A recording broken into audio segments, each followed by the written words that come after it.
Un des principes de l'approche communicative est la connaissance parfaite des règles de la langue cible. La connaissance parfaite des règles de la langue cible ne permet pas de communiquer dans cette langue facilement. Je peux apprendre toute la conjugaison du monde, mais je suis incapable de l'utiliser en contexte, en situation. En d'autres termes, la connaissance des règles, du vocabulaire et des structures grammaticales est une condition nécessaire, mais non suffisante pour la communication. Pour bien communiquer, je dois maîtriser les règles, je dois maîtriser la grammaire d'une langue, mais j'ai besoin de mettre en œuvre cette grammaire dans le contexte. D'où l'importance de la composante pragmatique. Pour communiquer d'une façon cohérente dans une langue cible, il faut avoir une bonne connaissance des règles d'emploi de cette règle, c'est-à-dire la composante socio-linguistique, les normes de politesse, les règles socio-linguistiques, voilà, les registres de langue. Tout ça, c'est nécessaire pour bien communiquer dans une langue cible, c'est-à-dire l'emploi de telle ou telle forme linguistique dans la situation adéquate, la personne convenable, l'intention de communication. Est-ce que c'est pour persuader, pour convaincre, pour donner des ordres ou bien pour faire une prière ou une demande? Ajoutons à cela que les tenants de l'approche communicative considèrent qu'une connaissance efficace implique une adaptation des formes linguistiques. D'abord, une adaptation à la situation de communication. Qu'est-ce qu'on veut dire par cette adaptation? C'est adaptation à la situation de communication et à l'intention de communication.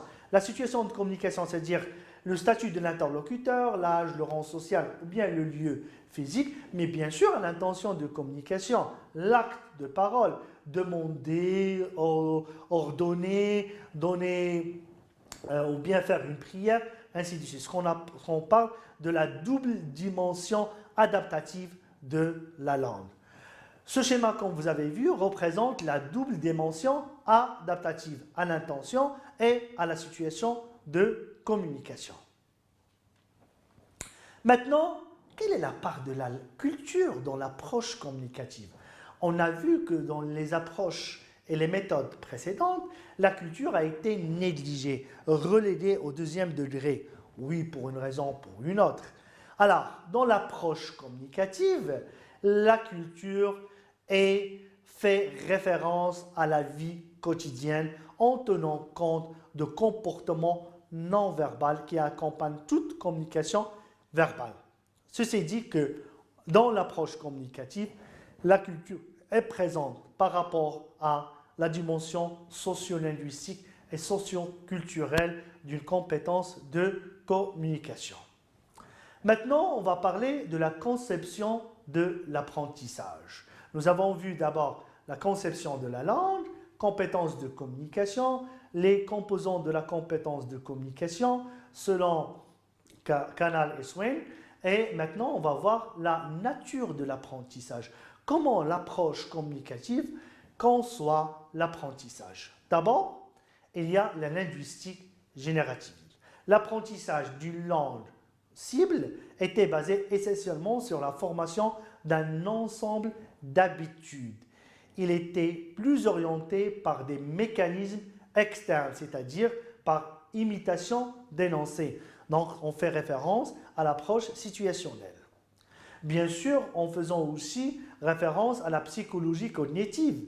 L'apprentissage d'une langue cible se fait surtout par la contribution de l'apprenant, non par imitation. En effet, ce dernier sera amené un jour à produire des énoncés qu'il n'avait jamais entendus auparavant, d'où cette notion de compétence de communication. C'est-à-dire, il va mobiliser ses ressources internes et externes pour produire un nouvel énoncé.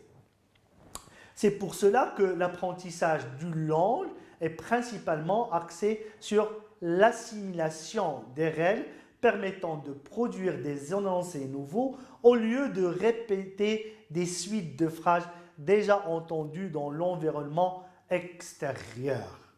D'où ici la notion d'un apprenant actif, un apprenant qui agit, qui construit son apprentissage à travers des conditions, à travers une situation problème. Prendre compte, bien sûr, de la participation de l'apprenant à son propre apprentissage. Comment l'apprenant interprète non seulement l'information qu'il reçoit, mais aussi la manière dont cette information a été traitée. Et ici, on va parler des schèmes, on va parler de la composante stratégique. On explique aussi parfaitement comment l'apprenant contribue à son propre apprentissage par différents schémas. Donc, comme on l'a dit, l'apprenant, ici, dans la conception de l'apprentissage, bien sûr, on conçoit l'apprentissage à travers une action active de l'apprenant pour qu'il puisse construire son propre apprentissage à travers, bien sûr, le changement des schèmes. D'accord? Le changement du schème, et on s'inscrit aussi dans la théorie du constructivisme, et bien sûr, par la suite, le socio-constructivisme. Qu'est-ce qu'on veut dire par un schème? Alors, le schème est une unité abstraite qui est l'organisation d'une action. Les schèmes dans l'apprentissage des langues interpellent surtout les connaissances déjà acquises auparavant par l'apprenant. Tout ce qui est en relation avec le monde, c'est-à-dire les différentes étapes de situations et scénarios qui forment la vie quotidienne. Les schèmes peuvent parfois faire obstacle à l'apprentissage, puisqu'on remarque que l'aspect culturel de l'apprenant ne coïncide aucunement avec les schèmes. Aussi, un apprenant ne peut en aucun cas devenir ou prédire les schèmes d'une situation qu'il n'a jamais rencontrée. Et du coup, l'apprenant, dans l'approche communicative, a de nouveaux rôles. D'abord, il a le rôle de communicateur. Il a le rôle de partenaire dans l'apprentissage. Et il a le rôle de l'apprenant. Donc, l'apprenant est en grande partie responsable de son propre apprentissage. Le rôle de l'enseignant est moins directif et surtout moins autoritaire que dans les approches traditionnelles. Ce n'est pas lui qui détient le savoir, mais c'est lui qui oriente. Alors, récapitulons cette première partie, l'approche communicative met l'accent surtout sur les processus que sur le produit de la communication. Arrivons maintenant à la troisième partie, c'est la conception de l'enseignement. Comment se manifeste l'enseignement dans l'approche communicative? D'abord, le rôle de l'enseignant. Avec l'avènement de l'approche communicative, les rôles de l'enseignant ont été diversifiés. Plusieurs auteurs se sont penchés sur la question, mais le rôle de l'enseignant varie en fonction de chaque auteur. On peut parler d'un enseignant modèle, un enseignant facilitateur, un enseignant organisateur des activités de la classe, un enseignant conseiller, un enseignant analyse des besoins et intérêts des apprenants.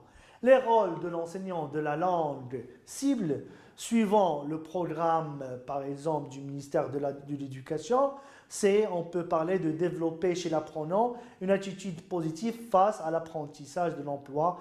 Donc, pour cela, l'enseignant doit mettre l'accent sur le message plutôt que sur la forme, encourager l'apprenant et apprendre des risques lorsqu'il s'exprime en langue cible. Ceci dit que voilà, aujourd'hui, dans l'approche communicative, ce n'est pas la forme qui prime, mais c'est plutôt le message. Il faut pousser les apprenants à parler en langue cible et ne pas s'arrêter sur la composante linguistique qui est primordiale certainement, mais qui n'est pas prioritaire au début de l'apprentissage d'une langue cible.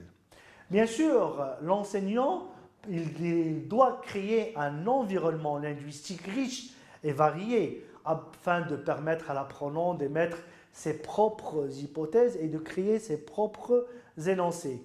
L'énoncé doit être un modèle dans la façon de communiquer, de parler, d'utilisation de la langue cible, un facilitateur à travers quelques gestes professionnels, en l'occurrence l'étayage, et un guide, par exemple, à l'image des parents vis-à-vis de leurs enfants, au niveau culturel et au niveau aussi de comportement en classe pour les aider à l'acquisition de la langue cible. Donc, on peut comparer donc, cette notion de guide comme les parents pour l'acquisition de la langue maternelle.